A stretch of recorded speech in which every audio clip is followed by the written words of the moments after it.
Welcome to Horns of a Dilemma, the podcast of the Texas National Security Review, which is a partnership between War on the Rocks and the University of Texas at Austin.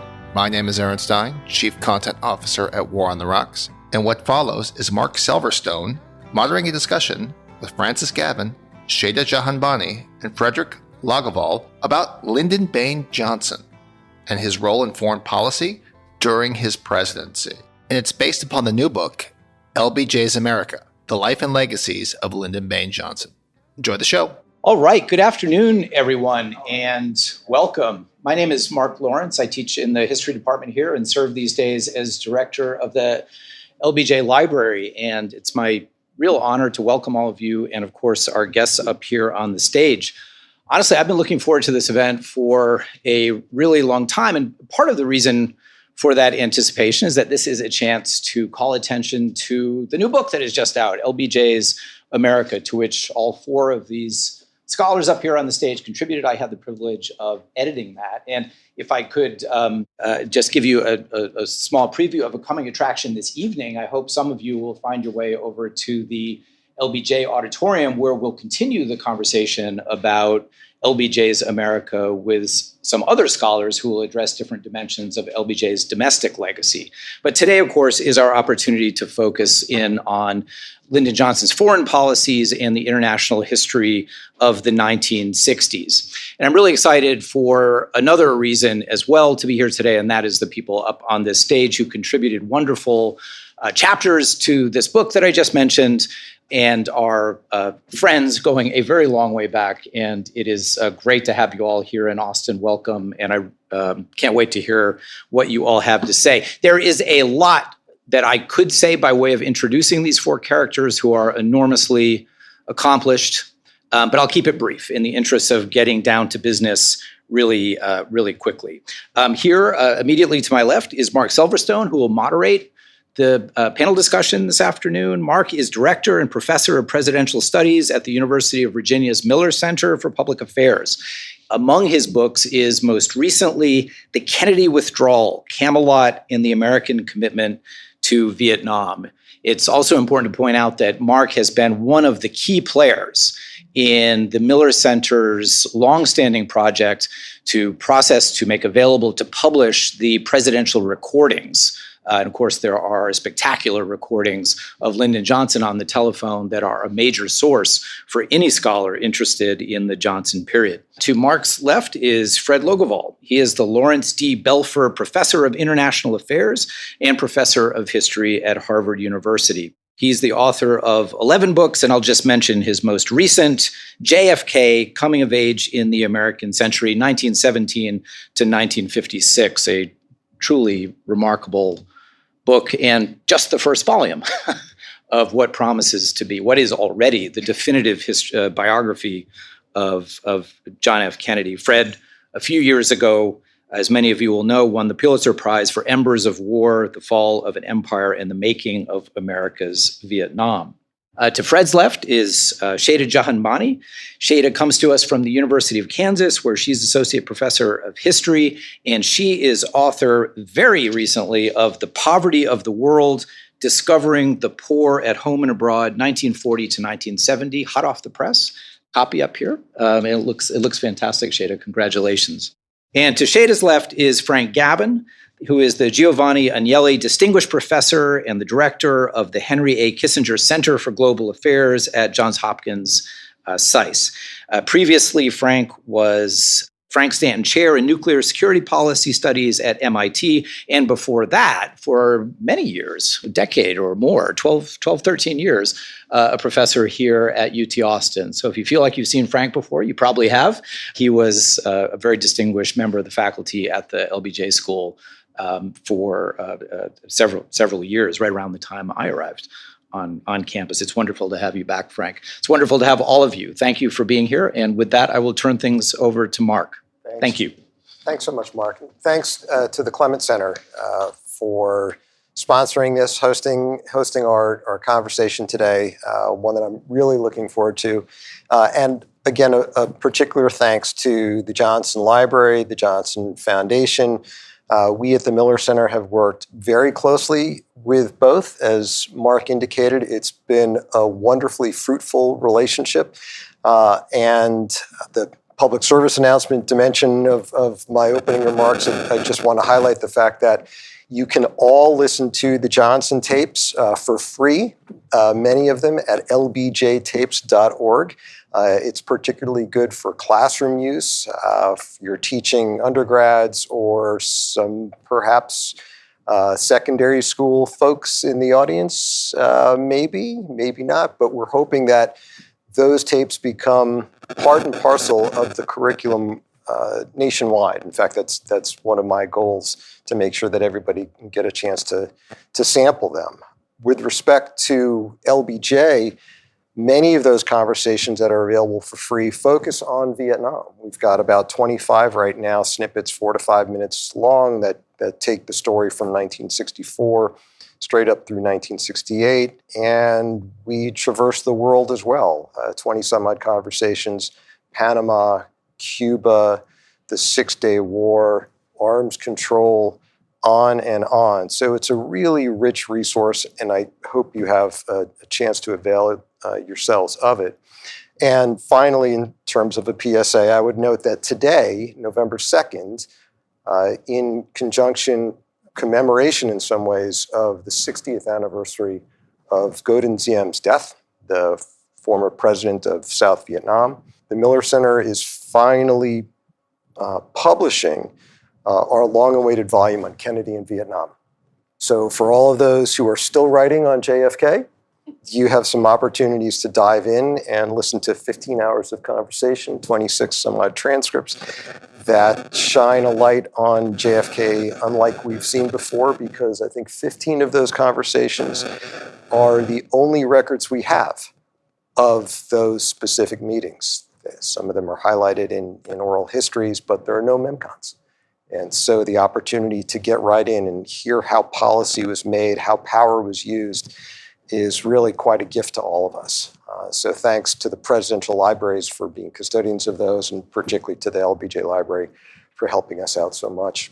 And I'd like to start with Kennedy and LBJ. I think it's helpful to orient our conversation back a little bit before November 22nd, and I wanted to turn to the panelists and ask about Johnson's role in the Kennedy administration and in policymaking with respect to foreign relations, and how involved he was in the process. When and where did the administration turn to him, if at all? And how successful was Johnson at making his mark as a contributor to Kennedy administration foreign policy making? And I should note that with respect to the book, LBJ's America, that Marc referenced, our contributors here, Fred was writing on Vietnam, Sheyda was writing generally on Johnson's relationship with the Third World, and Frank was writing on a series of interlocking issues dealing with international monetary concerns, nuclear weapons, and alliance diplomacy. So perhaps from each of those respects, you can say a word or two about how much Johnson was involved in each during the Kennedy years. So before I answer that question, I just want to say to all of you that this fellow right here is so important in terms of the tapes that he referred to. I can't tell you how often I will send an email late at night and I'll say, Marc, I'm teaching the missile crisis tomorrow in class and I can't get the links to work because I want to play a tape or two from the missile crisis. And Selverstone gets back to me with the appropriate link, saves the day. But more broadly, as he said, these tapes, for those of you who are educators of whatever level, they're just so good for pedagogical terms. And I use them all the time in my classes. And so hats off to you and everybody else at the Miller Center for this. I think Johnson, I think was frustrated in many respects as vice president. He was even frustrated. Something I've just been writing about is Johnson in the fall campaign after he's selected as Kennedy's running mate. He's frustrated then, more so than I knew before I started the research. But certainly once they enter the White House, I think it becomes pretty clear pretty early to LBJ that he's not going to be utilized very much. I think some part of him is actually okay with this. I think that he's not particularly comfortable in the realm of foreign affairs. I think he would just as soon not be heavily engaged in decision-making on particular policy issues relating to diplomacy and statecraft. But nevertheless, that is the reality. And since you asked in particular about Vietnam, Mark, and maybe we'll continue this when we talk about LBJ's administration in Vietnam, what strikes me about his vice presidential years is that he's a hawk, fundamentally. Doesn't mean he's eager for a deeper U.S. involvement in Vietnam, quite the contrary. But I think Lyndon Johnson believes that a non-communist, independent South Vietnam must be maintained, and we have an obligation to make this happen. I think that's true when he visits South Vietnam. I think it's true when he comes back. He's not consulted very much, as I suggested, about these policy issues. One final point I'll make, which is I draw a distinction as I get deeper into the research between Kennedy himself and his advisors. Kennedy is more careful with Johnson to include him. He has more respect, I think, for Johnson and Johnson's opinion than many of the people around. Of course, the relationship with Bobby Kennedy, as we all know, is terrible. JFK is a bit more solicitous, a bit more interested in having Johnson's opinions about even Vietnam than are his top aides. He goes over in May of '61, fairly early. Said that. Yeah, it's early in the administration. But it's interesting that you point out that he is a hawk, but it doesn't mean that he is necessarily looking forward to escalating. That's right. And that's a tension that's going to remain throughout the Kennedy years and in some respect into the early Johnson years as well. Sheyda? I want to start actually by just saying a very quick thanks to all three Marks, but especially Mark Lawrence and Mark Updegrove. So I searched my email inbox for the first message I received about this volume, and it was January of 2021, when so many of us were so uncertain about if we would ever really be able to gather in this way and talk about the nerdy stuff that we love. And so I was just so thrilled to see that we all made it happen, but you two made it really happen. So thank you so much for bringing us here. Okay, so I think that one of the things that I think demonstrates the point that Fred just made is actually what I would say is perhaps Johnson's most significant foreign policy impact in the Kennedy administration, which is his championing of the Peace Corps. So while Johnson has a terrible relationship with Robert Kennedy, he actually has a very good relationship with Sergeant Shriver, who was Kennedy's brother-in-law. And Kennedy hands this, promise that he's made on the campaign to all these young people to found the Peace Corps. He hands this off to Shriver. He's not enthusiastic about it. He really wants to engage in this much broader, and he thinks more serious reform of the whole sort of structure of U.S. foreign aid. The Peace Corps, he kind of thinks is like, something that maybe works well at a stump speech, but is not something he's deeply invested in. And Shriver goes off and tries to build this program. He knows full well that he's been given this assignment because, as he said, it's easier to fire a relative. And so he knows it could go badly. And there's a point where Kennedy pretty much washes his hands of the whole thing. And, Shriver says, we got to go to the Hill. We got to do this stuff. We got to make sure this is, an agency that's independent outside of the State Department. That was very important to Shriver. He wanted it to really delineate its sort of profile from the larger foreign aid machinery. And Kennedy's totally uninterested in this and really does kind of blow him off. And Shriver is working at this point with Bill Moyers as an aide who also believed deeply in the Peace Corps. He talks to Moyers about it, and Moyers goes directly to Johnson and says, our only hope to save the independence of the Peace Corps as, outside the State Department is you, and also you're probably our only hope to get it passed on the Hill. And Johnson goes to Kennedy and says, this is why the Peace Corps should be independent. This is why you should support it. It's going to be so good for you. It's going to be so good for us. And Kennedy listens to him. And so I think that this kind of points to the way in which as Fred was saying, Kennedy actually did try to engage him in certain aspects of foreign policy decision making, and that's one area where Shriver routinely called, to his brother-in-law's consternation, he routinely called Lyndon Johnson the founding father of the Peace Corps, because without Johnson, it would not be, what it is and what it turned into as such an emblematic sort of symbol of the new frontier. So I think that's one way in which we see this complicated relationship playing out, in which Johnson does know he has some leverage and he's willing to use it in that case. Yeah, it's fascinating because Kennedy turns to him here, but he doesn't consult him as much with respect to civil rights, perhaps, at various points along the way. It's just an incredibly interesting relationship. Frank, in thinking about the concerns that you address, and particularly nuclear weapons, I'm recalling the Kennedy missile crisis tapes. And, Lyndon Johnson is in the room in many cases, but he really doesn't say a whole lot. He hangs back, and there are a variety of reasons for that.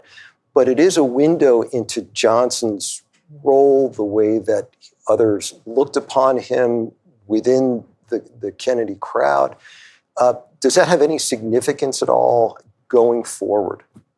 It's a great question. I too want to sort of join in thanks. As Mark Lawrence said, UT is a very special place in my heart. We were young pups here together, hired the same year, and it's so wonderful to see you at the helm doing a great job running the LBJ Library, and of course seeing the Clements Center and all my good friends from there. It's just always wonderful to be back to UT and to be in such a great panel with such distinguished friends and colleagues. It's interesting because the issues that I deal with in the chapter, the sort of three big ones, alliance diplomacy, international monetary relations, and the nuclear question, there's an interesting tension in that they were very important during the Kennedy administration, and Kennedy himself was very focused on these three and perhaps had, particularly in the nuclear and the alliance diplomacy perspective, had spent an enormous amount of time on it, great feel for it, and didn't involve his vice president very much at all. What's interesting about that is on all three of these categories, all three of these subjects, the Johnson administration and often Johnson himself take very sharp, bold lines. To a certain extent, at least particularly on the nuclear side, there's some continuities, but there's also some discontinuities. And so it's interesting. I would say very little, and it could be the nature of these problems were such that they were going to demand the attention of a president, and what you decide to share with your vice president depends on the relationship. But all these issues were of extreme importance, and both had particular views they took. But as far as I can tell, Kennedy relied very little at all on sort of thinking about how to deal with the challenging, fraught relationship with European allies, or how to think about the nuclear question. But these issues became very important to Johnson very early on, and he definitely took his own particular line on them. It's maybe worth remembering in light of what Frank just said that we've become more accustomed to vice presidents being quite central, at least on core issues, on policy, domestic and foreign. Wasn't really the case. I mean, Richard Nixon knew a lot about the world. Richard Nixon was justifiably proud of his understanding of maybe in particular world affairs. Eisenhower, as far as I can see, relied on him relatively little. He was much more focused on top aides, Dulles in particular, of course, until Dulles' passing. But it was a different age with vice presidents. Yeah, and it continues, right, with the Johnson-Humphrey relationship. Yeah, for sure. Yeah. So Johnson becomes president in this incredibly traumatic moment that we've replayed in any number of ways, from any number of angles, as we've reflected upon it. Certainly in the literature, some may remember where they were at that moment, the 22nd of November, 1963. And Johnson, quite quickly and dramatically, and one of the interesting dimensions of this moment is that Johnson has this sense of calm come over him that he was able to muster at various points in his life when there were crises afoot. and was able to think clearly, kind of map out an agenda, a process, as everything was crashing around him. And here things are crashing around him in the whole country on the 22nd of November. Johnson meets with his aides that night. They talk a lot about domestic policy, maybe not so much about foreign policy. But one of the first foreign policy matters he does confront is with respect to Vietnam. Just a couple days after the assassination, Johnson meets with several of the key personalities. Henry Cabot Lodge has come back from Vietnam to the United States, thinking that he's going to be meeting with John F. Kennedy. That was a trip that was long in consideration. But of course, it's Lyndon Johnson who's president.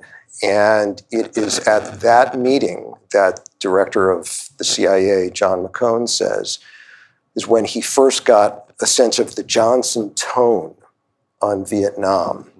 So Fred, I want to turn to you and ask, what was the Johnson tone on Vietnam? How did it differ from Kennedy's? And what did it portend going forward? Yeah, it's a great question. I don't recall, maybe you do, Mark, the full parameters of McCone's assertion. In which respect is he talking about the new tone? I would say the tone is, with respect to Vietnam, maybe the Cold War more generally as well, is a greater determination. And I want to be careful. John F. Kennedy, I've argued, and will continue to argue in the second volume of my book, I think at the time of his death, had not made a decision to withdraw from Vietnam, which is a subject we can discuss. Yep. I think you probably actually agree with me on this. He was keeping his options open and wanted, as I think did every American official of any consequence, to keep South Vietnam independent and non-communist. But there's still, I think, an important difference between the two of them. One of the reasons I like careful counterfactual analysis is that we can better understand what did happen in history. It's not just a parlor game about what might have happened. And I think this particular transition from Kennedy to Johnson, for various reasons, is perfect for that kind of analysis. And I have various ground rules that I lay out for students about what makes for an effective counterfactual and what doesn't. But this one meets it. I think that Johnson is more determined to prevail in South Vietnam than his predecessor was. We have scattered reports, maybe Mark, you have better reports on this, but that on the 24th of November, he basically was saying to aides, I'm paraphrasing, I want you to wake up each day and ask yourself, what have I done for South Vietnam today? David Ness, who was the deputy chief of mission in Saigon, spoke in similar terms in terms of an oral history thereafter. So there's a difference in tone in these critical moments, critical days after the assassination. It's very hard for me to imagine John F. Kennedy speaking in those kinds of terms. And Kennedy's skepticism, and I'm sure we'll come back to Johnson's skepticism because it was deep, but I think Kennedy's skepticism about what you could achieve in Vietnam long-term went even deeper than Johnson's. I would agree with all of that. And I'm sure this conversation will be continued over beers later on. You're all invited. Sheyda, there's an element of Johnson's thinking about the world that emerges out of his life experiences, kind of recent experiences, but also deep experiences. So as vice president, he's not a babe. He makes 11 trips abroad. He presses the flesh all over the place, almost as though he's campaigning in the streets of Pakistan. But it's extraordinary that sense of compassion that he has is so profound. And he really feels the desire to, as he will later say, bring the great society to the world and to leave the footprint of America, either in Vietnam or of the world. Can you say some more about Johnson and that sense of compassion and the challenges of realizing a foreign policy emerging out of that? Yeah, so, as I began thinking about this essay, I was revisiting these final interviews that Johnson gives. He's agreed after his presidency is over to give Walter Cronkite several hours.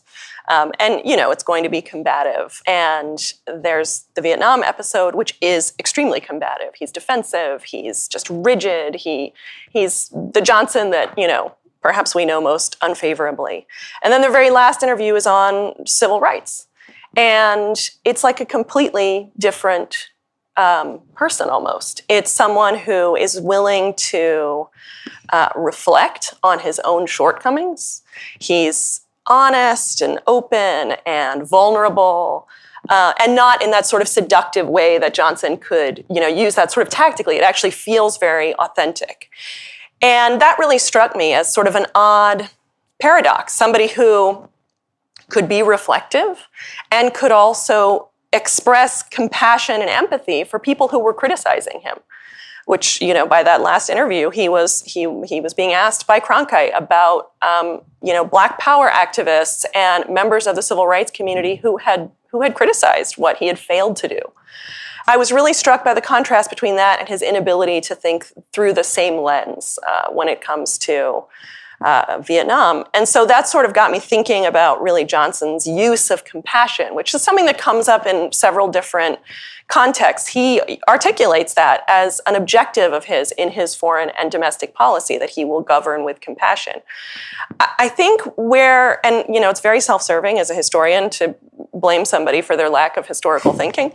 But I think where we really see this contrast, sort of the roots of this contrast, Johnson's relationship to white supremacy, to Southern race relations, to the history of Jim Crow in America was a personal one. He, as a white Southerner, knew what that was. He'd grown up in that water. He had been marinating in that. His relationship to decolonization, this massive world historical transformation that he's being asked to somehow handle as the American president, he has no similar context. He has no similar connection. And I think he really lacks, curiosity about history, but also sensitivity to history. So he's incredibly sensitive to poor people and their struggles. And there's a wonderful picture in the volume of Johnson handing a pen to a child in Karachi. And it's like, why is he, this is such a hilarious, perfectly Johnsonian moment where he's carried pens to, greet villagers. He cares about that connection. He wants to improve the lot of the everyman. And he does see people in other parts of the world as everymen, but he has no sense of historical context about why they are resistant to American power, why they are resentful of European colonialism. And I think that's really a place where his lack of context really hampers his ability to enact a policy I think he genuinely cared about. Many people have talked about blind spots with respect to Asia as well, Frank. And one of the signal developments relatively early in Johnson's tenure as president, during the caretaker presidency, the end of 63 up through November 64, is the Chinese detonation of the first atomic device. There have been indications that the Kennedy administration and the Soviets had perhaps considered doing something about that if the opportunity arose. We know that Kennedy had signed the Limited Test Ban Treaty back in October 1963, a big deal, making good on one of the things that he very much wanted to address when he became president. But that whole agenda now of arms control, of non-proliferation, gets dumped in Johnson's lap. How highly does he place that among his list of priorities? Who is he relying on to help him think through these kinds of concerns? And how does he respond in trying to put the nuclear genie back in the bottle to the extent that people could? So I actually think this is one of the areas where the Johnson administration and President Johnson himself have not received the credit they deserve. If you look around just at the world today, which is experiencing all sorts of challenges and chaos and problems, you could say perhaps the most successful American grand strategic policy of the last 60 years has been the Nuclear Non-Proliferation Treaty. And we live in a world today, for all of its dangers, the number of nuclear weapon states are in the single digits. The total number of nuclear weapons have declined enormously, and no one has used nuclear weapons. And I think if you had told someone in the mid-1960s, look forward to 2023, they would have said, wow, that's amazing. How did that happen? And there are lots of reasons, but one of the key reasons is the Nuclear Non-Proliferation Treaty. And the second thing is that there was nothing inevitable about it, nothing at all. And indeed, it took a level of political choice and even bravery on Johnson's part that was not inevitable. And then the limited test ban treaty, it's an important first step, but it was a minor treaty.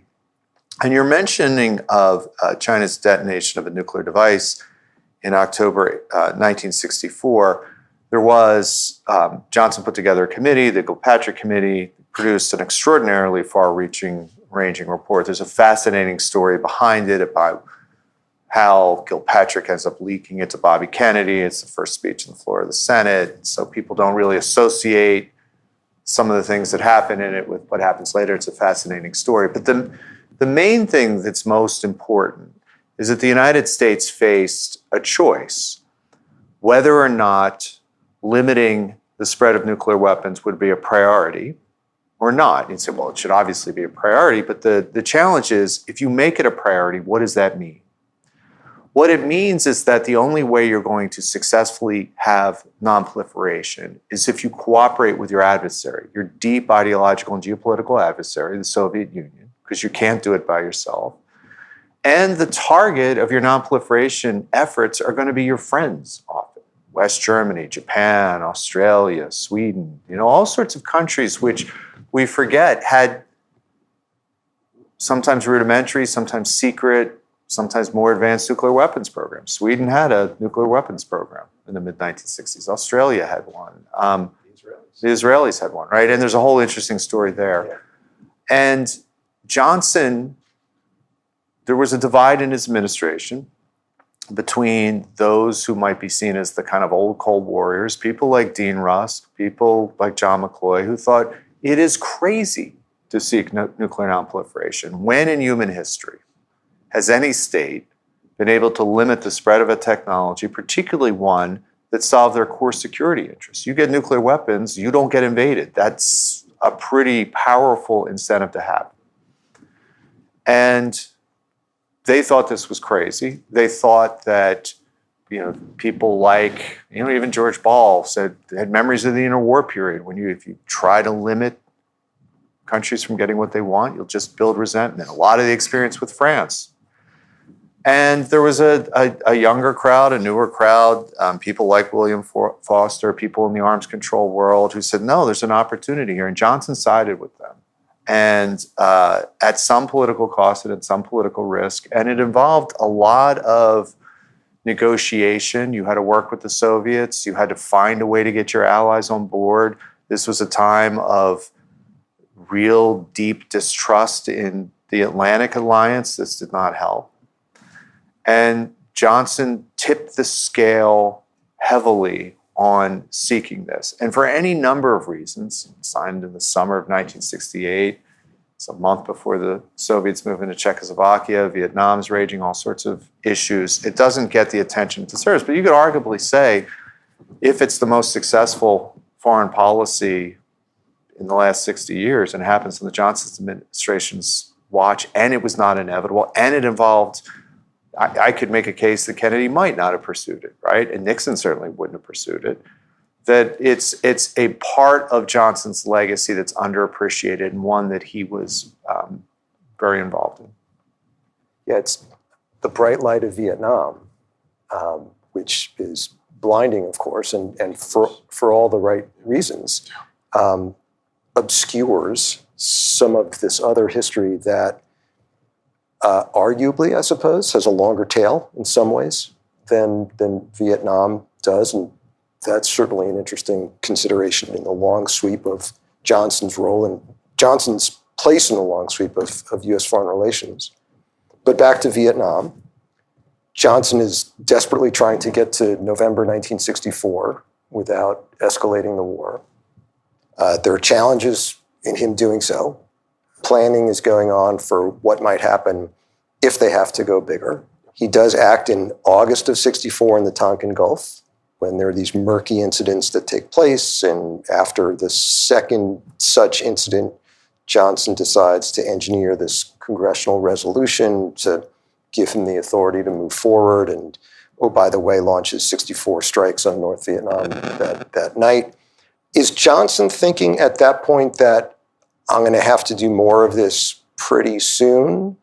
Is that an action that he takes and kind of puts it away thinking, well, I just have to do that now for electoral purposes? What's the relationship between that and Johnson ultimately deciding what we're doing is really not enough, and we're going to have to take stronger action in Vietnam? Yeah, I think Johnson is thinking by the time we get into the middle part of 64, we're going to have to do more. This is not going to be enough. And the early contingency planning for escalation is already happening. I argue in my first book, Choosing War, that the administration, though I don't have a smoking gun to prove this, that the administration entered the month of August looking for a provocation, looking for an opportunity to flex American muscle. It would help in South Vietnam because they're concerned about South Vietnamese apathy and infighting among government officials. And it would help Johnson at home. I mean, one of the things that's true of most, if not all, American presidents, but it may be more true of this one, is that domestic and foreign go very much together. And so part of me kind of wishes that Mark had not chosen a sort of demarcation of domestic and foreign in terms of the organizing of the session, although I can, the sessions rather, though I can totally see why you did. And I suspect that Vietnam will probably enter into the equation tonight at some point, even though it is more focused on domestic. So I think he is recognizing that we're going to have to do more. I think he is, as I said earlier, committed to the proposition that the United States must do everything it can to preserve an independent South Vietnam. I'm not going to be the president who lost Vietnam, I think is, whether that's apocryphal or whether he actually said it, I think it captures what Lyndon Johnson believed really deep into his bones. He wants, as you pointed out, to keep this on the back burner through the election, because I think he reads American opinion probably correctly as saying, well, we don't want to lose in Vietnam, but we also don't want to send American boys to fight in Vietnam. So the public, I think, is not paying that much attention, but to the extent that the public is paying attention, that's a broad sentiment. And so Johnson, being so savvy when it comes to this part of the equation, at least, understands I got to keep this thing on the QT until the election. But if we can flex some muscle, which he proceeded to do, and of course in domestic political terms it worked beautifully, because it removed Vietnam as an issue for Goldwater, and allowed Johnson then to coast to an overwhelming victory, which leads to interesting questions about what might have been possible for Johnson in the immediate aftermath of that election.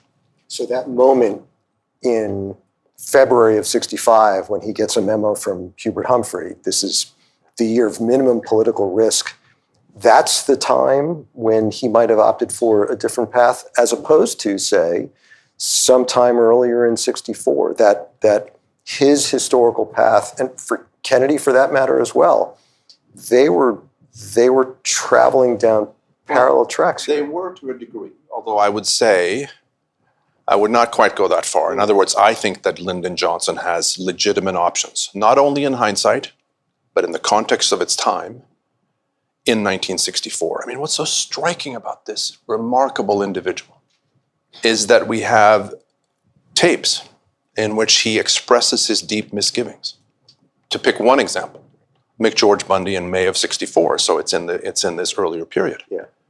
I don't think it's worth fighting for, and I don't think we can get out. And that's available, by the way. You can listen to him and Bundy.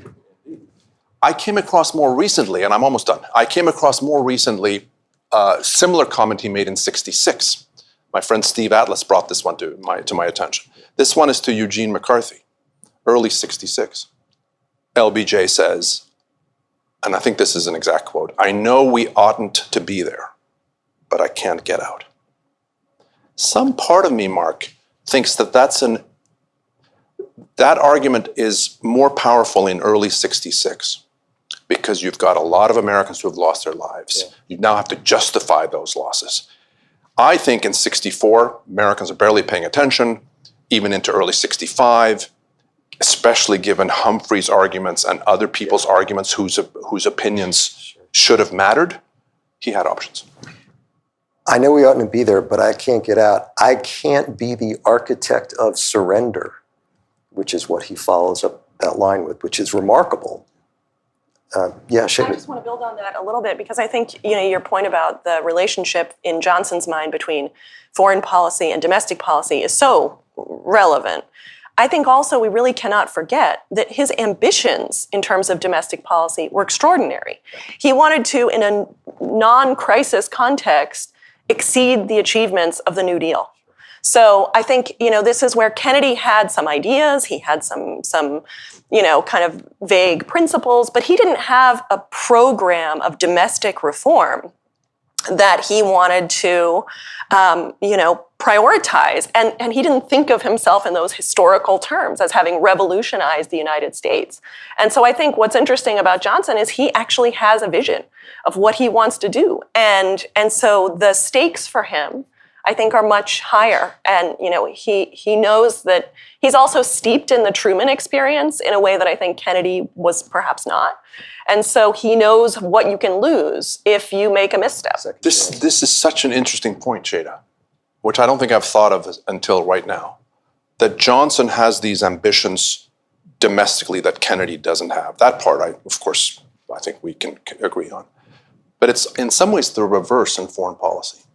That Kennedy, especially after the missile crisis, but I'm going to argue in my second volume even before the missile crisis, wants major changes to the Cold War and to superpower relations, wants to improve those, partly, to go back to Frank's point, because of his acute concern about the possibility of nuclear war, even before the missile crisis. Whereas Johnson, I think, is much less ambitious in foreign policy. There's that very interesting distinction between the two of them.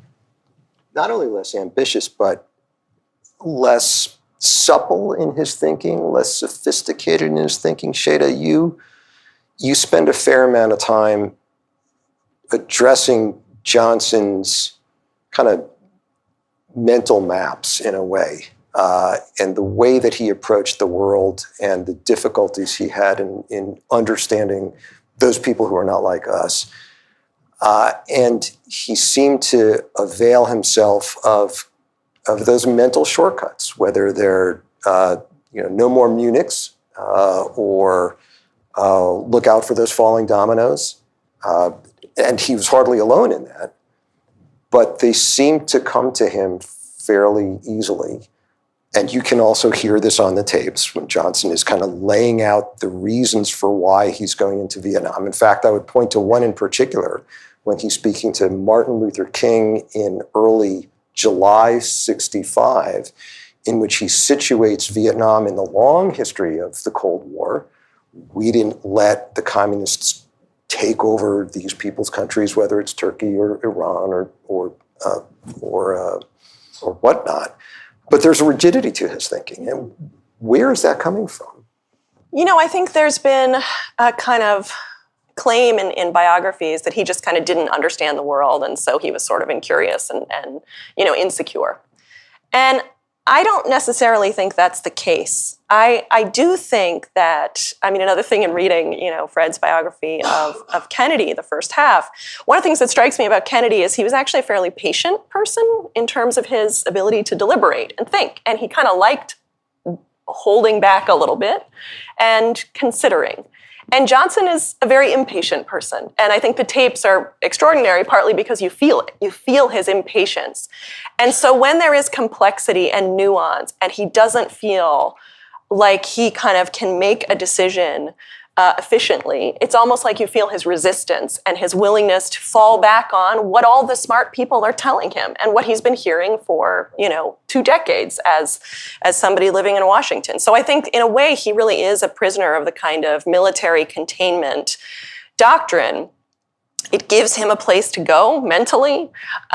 He's on safe territory going there, and that is just where he tends to land. And I think again this extraordinary transformation that's taken place in the world between, in 1955 when he becomes Senate Majority Leader, there are 60 countries in the UN. And by his last year in the White House, there are 128.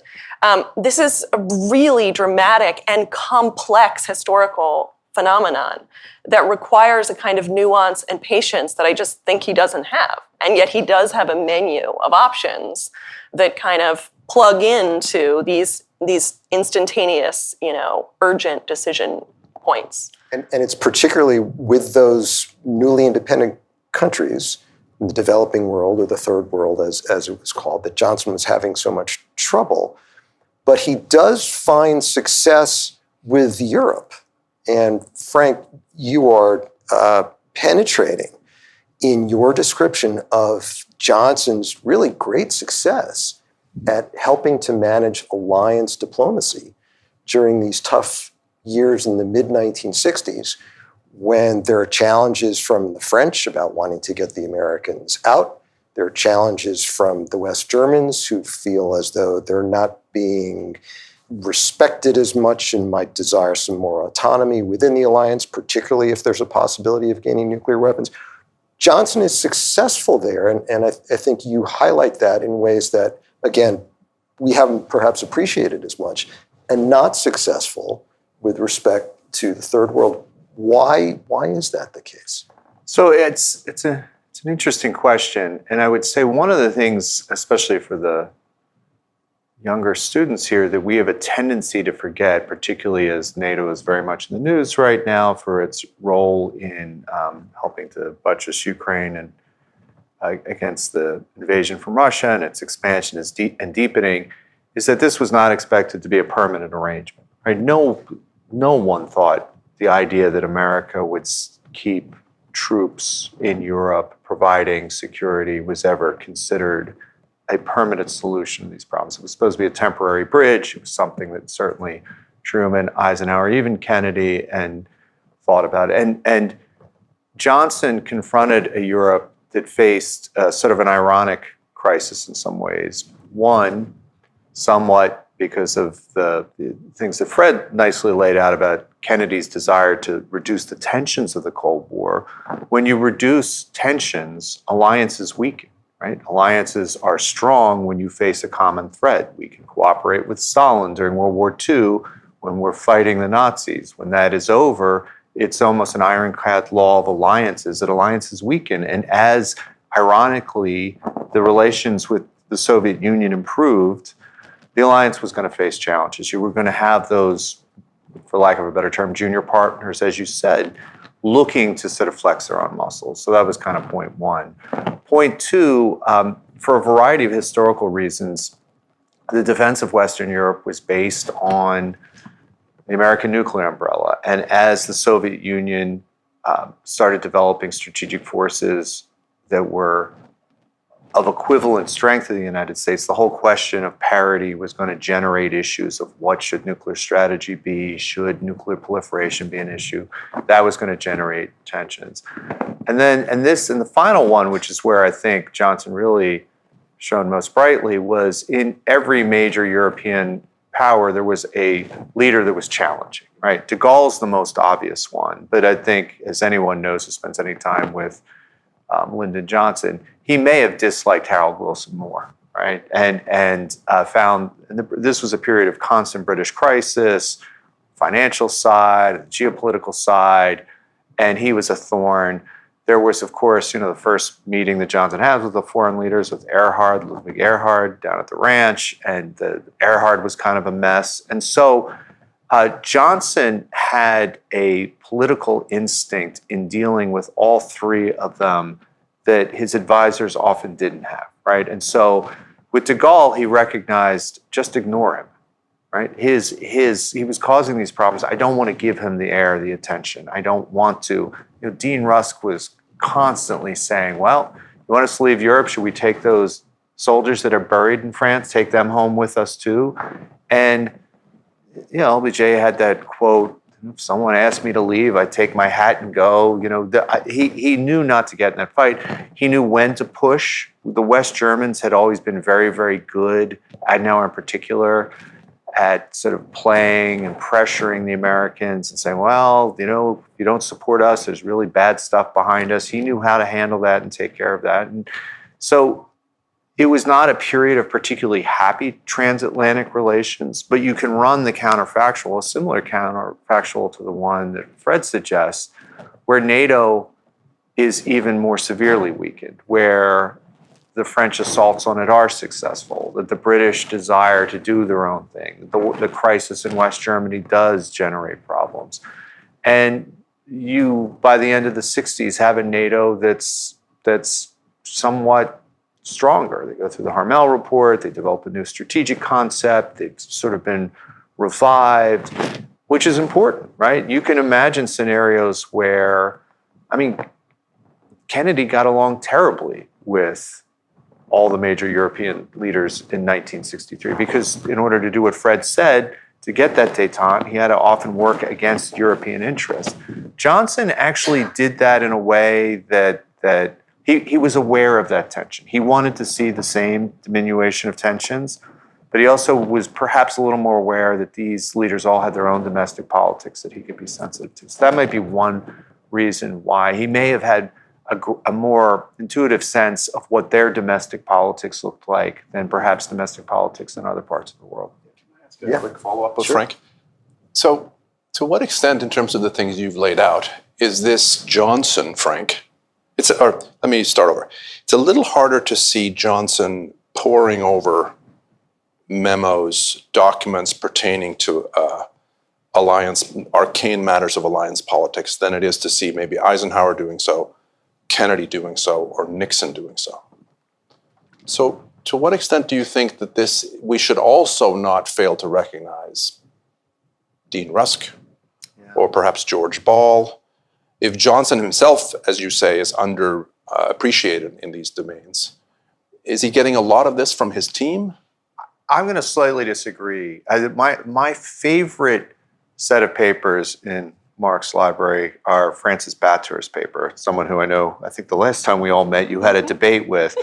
And Francis was a brilliant economist, very voluble, really interesting guy. I think he probably was a colleague of yours for a little bit of time at the Kennedy School, or somebody you maybe would see around. Just as I was arriving, he was transitioning out. Yeah. Fascinating guy. And he was the Deputy National Security Advisor, and he was responsible. This was his portfolio, nuclear weapons, the German question, and international monetary relations. He was a terrific memo writer, and those memos would go right to Johnson. And I would agree with you that Eisenhower didn't have the nitty-gritty detail on, say, technical questions of the nuclear issue, which Kennedy did. Kennedy probably had, other than Nixon, probably the greatest understanding of how the dynamics of nuclear weapons worked, how strategy worked. Johnson didn't have that. But I would say that on the nuclear question, on handling of alliance relations, and on international monetary policy, and all three of those, the position of the administration were, to a certain extent, at odds with what the State Department wanted and emerged from the White House. Were very influenced by Batour, Walt Rostow, and were not necessarily the inevitable policy. And is it something that he gave deep reflection upon? I will say he sends personal memo after memo during the sort of interregnum period asking for proposals on reducing nuclear risk. I mean, give me a treaty, threshold ban treaty, strategic arms limitation treaties. And as you know, they were about to begin strategic arms limitations treaty discussions with the Soviets when the Soviet invasion of Czechoslovakia took place, and they politically couldn't do it, even though Johnson still wanted to do it. He was very, very animated by the nuclear danger. It would be my view. It's interesting, though, you raised the issue of personnel and the folks he's relying on. There's this Johnson conversation from late in the game, summer of '68, between Johnson and Humphrey. And Johnson's counseling Humphrey. They're getting ready to go to the convention in Chicago, and Johnson's counseling Humphrey on the selection of a vice presidential running mate. And he emphasizes the importance of loyalty. I mean, that's the number one thing. You got to make sure that whoever you're with is they're loyal. And he says it again and again, often enough so that you really start to believe him. That's most important. Of course, he hired uber competent people, but he then says, you know, Hubert, if I had it to do all over again, I would have swapped out the folks that I came in with and put some new people in there. And you got to wonder, so who are those people who he's thinking of swapping out, or he should have swapped out? Not Dean Rusk, probably, because he felt that he was getting from Rusk what he wanted. Not Bob McNamara, at least 64, early 65, because he was very much getting from Bob McNamara what he wanted. But George Bundy, probably. And what, Frank, what you were talking about is the elevation of some of those people, Rostow and Bator, and the role that they were playing, the profile that they had later on in the administration. It was much higher than what they had earlier. So Johnson and his use of people, how do you think that he did? Well, it's interesting on, the McNamara relationship that you alluded to is such a fascinating one to me. And to my mind, we do not yet have, although the Taubman brothers are now working on a big biography of McNamara, but we don't have, till we see theirs, the kind of book that I would love to see, biography that I would love to see. With Deborah Shapley's book is perfectly fine. We've had others who look at this, but addressing that particular relationship, it's such a fascinating one, such an important one. His admiration of McNamara, his dependence on McNamara, on a whole range of foreign policy issues.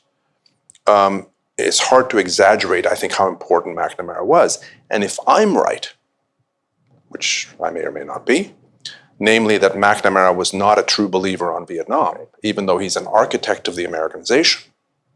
If I'm right that McNamara, had he served a president who wanted to get out of Vietnam, would have been just as forceful an advocate for disengagement as he was for Americanization, that it raises really, I think, important historical questions about the nature of that particular relationship.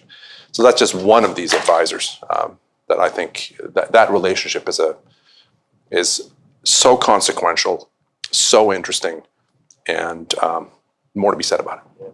Sheyda, Frank, do you want to chime in? I guess that makes me think about something I haven't thought a lot about, which is Johnson, perhaps more than any other president, gives us a way to see how someone whose mind is molded by the legislative branch functions in the executive branch.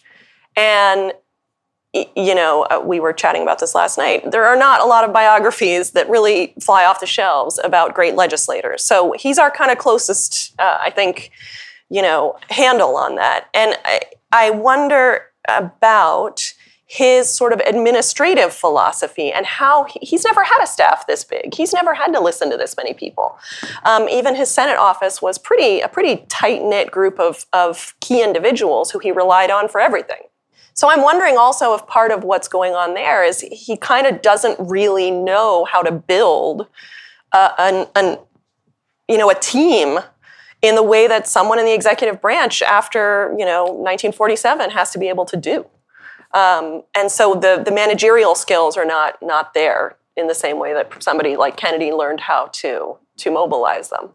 So I have a little bit of a contrary take on this. It's sort of the anti-David Halpstrom. We all know the view that best and the brightest, where Johnson is intimidated by the Harvards, Bundy, and the like. I actually think, and I was thinking about this as Fred was talking, that one of the things that Johnson did very well was deal with these very intimidating old-time Cold Warriors, he did it far better than Kennedy did, right? So Kennedy hated Dean Acheson, but he felt like he couldn't get rid of him. And Acheson would talk down to him, and Acheson was just a giant pain in the neck for Kennedy, but he couldn't get rid of him, right? Or Kennedy, as I'm sure Fred would confirm, he didn't like spending time with Eisenhower, right? Or John McCloy. So one of the interesting things I was thinking about this and how I would think about it, Johnson was able to, and I exclude everything Vietnam here, but on like someone like McCloy, who was intimidating and who disagreed with LBJ's policies. He thought the non-proliferation thing was a terrible idea. He was very concerned about the German question. And Johnson had no problem going to McCloy and using him for the Trilateral Commission talks, trilateral talks about the combination of balance of payments, strategy stuff, using him and disagreeing with him and handling him.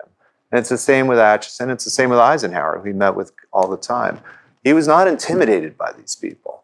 And he found a way to use, and those just are the three examples, there may be others, to use McCloy, Acheson, keep a good relationship with Eisenhower in a way that was instrumental and useful to make them feel like they were part of it while still being able to not be intimidated by them in a way that I'd suggest that Kennedy wasn't able to do, right? That in all three of those cases, that Kennedy, and so certainly he had his people around him, but he knew how to deal with the old bears, the Clark Cliffords, pretty effectively. Thank you for listening to this episode of Horns of a Dilemma.